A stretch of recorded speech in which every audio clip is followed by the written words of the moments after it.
L'ancien président de la République démocratique du Congo et actuel sénateur à vie, Joseph Kabila, a fait une rare apparition médiatique en accordant une interview exclusive au journal sud-africain Sunday Times.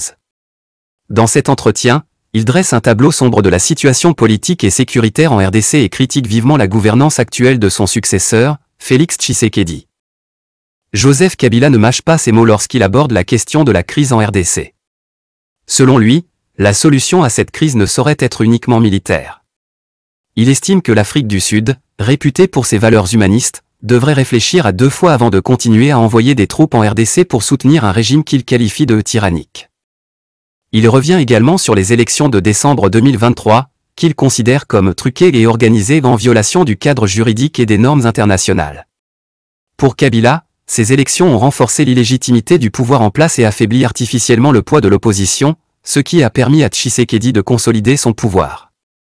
L'ancien chef d'État dénonce également un recul démocratique majeur en RDC. Selon lui, le régime de Tshisekedi a mis en place un climat de terreur en muselant toute forme d'opposition politique. Il fait état de l'intimidation, des arrestations arbitraires, des exécutions sommaires et extrajudiciaires, ainsi que de l'exil forcé de politiciens, journalistes et leaders d'opinion, y compris des responsables religieux. Il met en garde contre une gouvernance qui ne respecterait pas le pacte républicain, issu du dialogue intercongolais de Sun City et qui avait abouti à la Constitution de 2006. Ce pacte était censé garantir une gouvernance démocratique et un équilibre des pouvoirs. L'ex-président plaide pour une approche plus large afin de résoudre la crise congolaise. Il critique le fait que la communauté internationale, y compris la SADC, se concentre trop sur l'aspect militaire du conflit.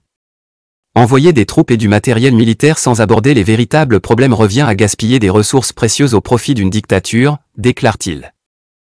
Il appelle les partenaires de la RDC à prendre en compte les griefs du peuple congolais contre son gouvernement et à rechercher une solution qui ne se limite pas à une défaite militaire du M23 ou à un simple accord avec le Rwanda. Cette sortie médiatique de Joseph Kabila marque un tournant. Alors qu'il s'était fait discret depuis la fin de son mandat en 2019, cette interview montre qu'il suit de près l'évolution de la situation en RDC et qu'il reste une voix influente sur la scène politique congolaise. Ses critiques acerbes contre le pouvoir en place et ses appels à une gouvernance plus inclusive ne manqueront pas de relancer le débat sur l'avenir politique du pays. Reste à voir comment cette prise de position sera reçue par l'opinion publique congolaise et les acteurs politiques, tant au niveau national qu'international.